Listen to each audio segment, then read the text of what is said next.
নমস্কার কৃষক বন্ধু, ভিডিওর শুরুতেই আপনাকে অসংখ্য ধন্যবাদ জানিয়ে আজকের ভিডিওটি শুরু করছি।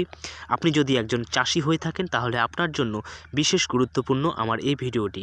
যদি আপনি আলু চাষ করে থাকেন এবং আলুতে একটা ভালো ফলন পেতে চান, তাহলে আপনি 50 থেকে 70 দিন বা 75 দিন বয়স পর্যন্ত কী ধরনের পরিচর্যা করলে আপনার আলুতে ভালো একটা ফলন পাবেন, অর্থাৎ 100 প্যাকেট বা তার বেশি পরিমাণে আলু আপনার প্রতি বিঘায় ফলাতে পারবেন, সেই বিষয়ে আজকের ভিডিও।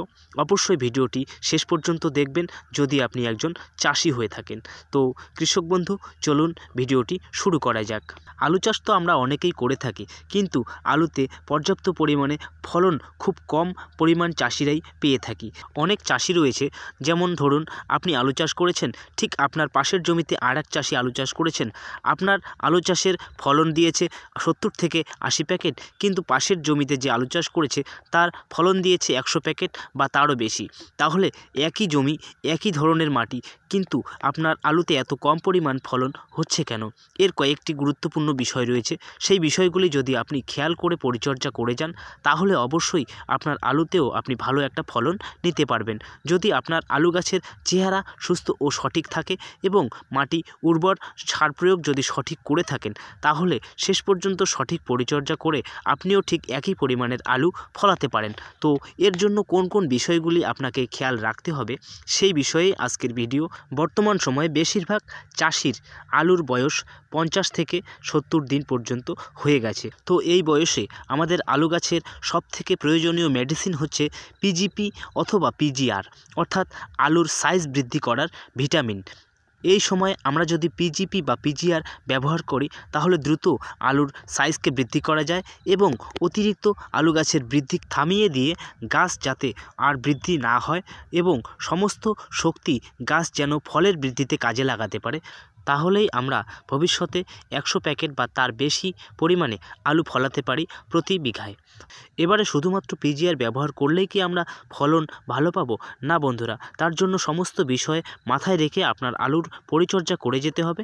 তবে কোন পরিস্থিতিতে, অর্থাৎ আলু গাছের অবস্থা বুঝে আপনাকে কোন ধরনের পিজিআর ব্যবহার করতে হবে এবং তার সাথে সাথে কী ধরনের মেডিসিন প্রয়োগ করতে হবে এবং কী ধরনের মেডিসিন কোন সময় প্রয়োগ করতে হবে, সমস্ত কিছু জেনে বুঝে পরিচর্যা করলেই তবেই একটা ভালো ফলন পাবেন। তো তার আগে আপনার কাছে একটি অনুরোধ, আপনি যদি আমার চ্যানেলটি এখনও সাবস্ক্রাইব না করে থাকেন, কিন্তু আপনি একজন কৃষক, তাহলে অবশ্যই ভিডিওর নিচে কালো রঙের সাবস্ক্রাইব বটনটি দেখতে পাচ্ছেন, ঠিক সেই বটনে ক্লিক করে চ্যানেলটিকে সাবস্ক্রাইব করে দেন এবং সাথে অল ক্লিক করে রাখুন, যাতে পরবর্তী সময়ে যে কোনো ধরনের ভিডিও আমার চ্যানেলে আসার সাথে সাথে আপনি নোটিফিকেশন পেয়ে যান এবং ভিডিওটি দেখতে পারেন। তো এই ধরনের কৃষি বিষয়ক ভিডিও প্রতিনিয়ত পাওয়ার জন্য অবশ্যই সাবস্ক্রাইব করতে ভুলবেন না এবং ভিডিওটি দেখার পরে যদি ভালো লেগে থাকে একটি লাইক করতে অবশ্যই ভুলবেন না। চলুন আলোচনা শুরু করা যাক। তো পিজিআর, এই পিজিআর অর্থাৎ প্ল্যান্ট গ্রোথ রেগুলেটর, এই পিজিআর আমাদের বাজারে আমরা দুই ধরনের পিজিআর পেয়ে থাকি, অর্থাৎ এমন পিজিআর রয়েছে যা শুধুমাত্র পিজিআর হিসেবেই কাজ করে এবং আরও কিছু পিজিআর রয়েছে যে পিজিআরগুলো প্ল্যান্ট গ্রোথ রেগুলেটর এবং সাথে সাথে প্ল্যান্ট গ্রোথ প্রোমোটার, অর্থাৎ পিজিপি এবং পিজিআর দুই ধরনেরই কাজ করে থাকে।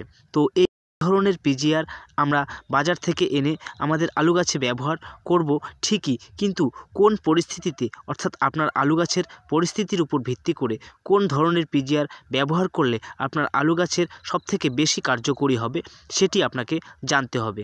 তো এর জন্য আপনাকে অবশ্যই বলবো, যেগুলো পিজিআর এবং পিজিপি দুই ধরনেরই কাজ করে থাকে, সেই পিজিআরগুলো আপনারা আলু গাছে অবশ্যই ব্যবহার করবেন যদি আপনার আলু গাছ তেমন একটা গ্রোথ, অর্থাৎ গাছ তেমন একটা লম্বা হয়নি এবং গাছের চেহারা নর্মালি একটু কম মনে হচ্ছে আপনার, তাহলে আপনি পিজিআর এবং পিজিপি দুই ধরনেরই কাজ করে এই ধরনের ভিটামিন বা পিজিআর বাজার থেকে এনে আপনার গাছে প্রয়োগ করবেন। তাহলে আপনার গাছের বৃদ্ধি ঠিক একবারেই থেমে যাবে না, আস্তে আস্তে বৃদ্ধি থামাবে এবং গাছের ফলনকেও অনেক বেশি পরিমাণে বৃদ্ধি করবে, ফলে সাইজটাকেও অনেক পরিমাণে বাড়াতে সাহায্য করবে।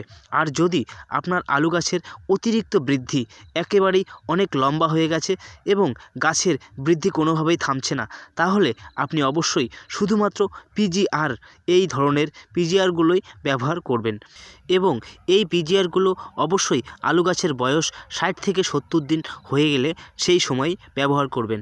আর আপনি যদি প্রথম 50 দিন বয়স থেকেই ব্যবহার করতে চান, তাহলে অবশ্যই পিজিআর এবং পিজিপি দুই ধরনেরই কার্যক্ষমতা আছে, এই ধরনের মেডিসিন ব্যবহার করার চেষ্টা করবেন। এবং তার সাথে আপনি কোন মেডিসিন ব্যবহার করবেন, আপনার আলু গাছের যদি অতিরিক্ত বৃদ্ধি হয়ে থাকে, তাহলে আপনি এই পিজিআরগুলোর সঙ্গে অবশ্যই এনপিকে 0050 ব্যবহার করার চেষ্টা করবেন। তাহলে আপনার আলু গাছের বৃদ্ধি দ্রুত থেমে যাবে এবং আলু যে শক্তিটি মাটির থেকে সংগ্রহ করছে, সেই শক্তিটি সম্পূর্ণভাবে ফলের বৃদ্ধিতে কাজে লাগাবে। তবে অবশ্যই এনপিকে যদি আপনি ব্যবহার করতে চান, তাহলে গাছের বয়স যখন 70 দিন বা 75 দিন হয়ে যাবে, ঠিক তার পরবর্তী সময়ে আপনি এনপিকে 0050 ব্যবহার করবেন। আর এর আগে যদি আপনি এনপিকে 0050 ব্যবহার করেন, তাহলে আপনার গাছের বৃদ্ধি একেবারেই থেমে দেবে এবং পরবর্তী সময়ে গাছ অতি অল্প সময়ে আলু ম্যাচুরিটি হওয়ার আগেই নষ্ট হয়ে যেতে পারে। তাই আপনার আলুর বয়স যখন 70 দিন বা 75 দিন হবে, ঠিক তখনই আপনি এনপিকে 0050 ব্যবহার করার চেষ্টা করবেন। আর যদি আপনার মনে হয় যে 50 থেকে 60 দিন বয়সেই আপনার গাছের বৃদ্ধি থামিয়ে দেওয়া বিশেষ জরুরি, তাহলে আপনি অবশ্যই প্রতি 15 লিটার জলের মধ্যে 30 থেকে 40 গ্রাম এনপিকে 0050 ব্যবহার করতে পারেন। এবং এর সাথে আপনাকে অবশ্যই নিয়মিতভাবে ছত্রাকনাশক ব্যবহার করে যেতে হবে, কারণ আপনার গাছে যদি ছত্রাকের আক্রমণ হয় আর গাছের যদি যথেষ্ট পরিমাণে ক্ষতি হয়ে যায়, তাহলে কোনোরকমভাবেই এই মেডিসিনগুলো তেমন একটা কার্যকরী হবে না এবং ভবিষ্যতে আপনি ফলন অনেক কম পাবেন। তাই আপনাকে নিয়মিতভাবে ছত্রাকনাশক ব্যবহার করেই যেতে হবে।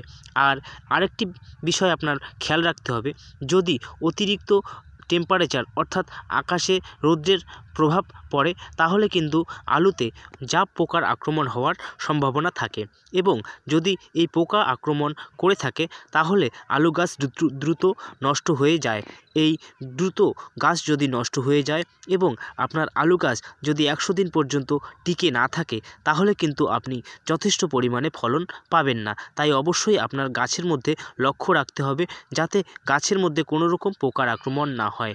যদি হয়ে থাকে, তাহলে অবশ্যই কীটনাশক হিসেবে থাইমেথাক্সাম অথবা ইমিডাক্লোপ্রাইড গ্রুপের যে কোনো কীটনাশক আপনারা ব্যবহার করে নেবেন, তাহলেই এই পোকাকে আপনারা নিয়ন্ত্রণ করতে পারবেন। এবং এই সময়ের জন্য এই মেডিসিনগুলোর সঙ্গে আরেকটি মেডিসিন ব্যবহার করা বিশেষ গুরুত্বপূর্ণ, অর্থাৎ আপনাদের আলু গাছের বয়স যখন 70 দিন বা 75 দিন হয়ে যাবে, ঠিক তখনই আপনারা আলু গাছের মধ্যে বোরন ব্যবহার করবেন।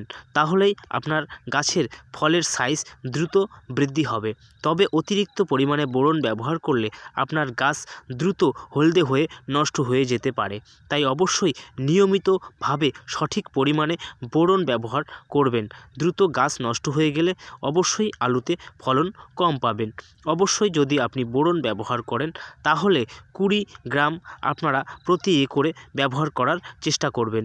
এর বেশি পরিমাণে ব্যবহার করলে আপনার গাছ দ্রুত হলদে হয়ে নষ্ট হয়ে যেতে পারে এবং ভবিষ্যতে আপনি গাছকে সঠিক সময় পর্যন্ত টিকিয়ে রাখতে না পারলে অবশ্যই ভালো একটা ফলন পাবেন না। তাই আপনি যদি আলুর ভালো ফলন পেতে চান, তাহলে অবশ্যই এই বিষয়গুলি খেয়াল রেখে নিয়মিতভাবে আপনার আলুর পরিচর্যা করে যান। অবশ্যই আশা করছি ভালো একটা ফলন পাবেন। প্রতি বিঘায় 100 প্যাকেট বা তার বেশি পরিমাণে আলু ফলাতে সক্ষম হবেন। তো কৃষক বন্ধু, এই পর্যন্ত ভিডিওটিতে থাকার জন্য আপনাকে অসংখ্য ধন্যবাদ। আর আপনার যদি একটুও ভালো লেগে থাকে, অবশ্যই ভিডিওটিতে একটি লাইক করে যাবেন, কারণ আপনাদের একটি লাইক আমার মনকে অনেক শান্তি দেয় এবং আগামী ভিডিওতে আপনাদের জন্য বিশেষ গুরুত্বপূর্ণ কিছু নিয়ে আসতে সাহায্য করে। তাই ভিডিওটি শেষ পর্যন্ত দেখার জন্য ধন্যবাদ। আর আজকের মতো ভিডিওটি এই পর্যন্তই। দেখা হবে পরের কোনো গুরুত্বপূর্ণ বিষয় নিয়ে পরের ভিডিওতে। ততক্ষণে ভালো থাকবেন, সুস্থ থাকবেন। ধন্যবাদ।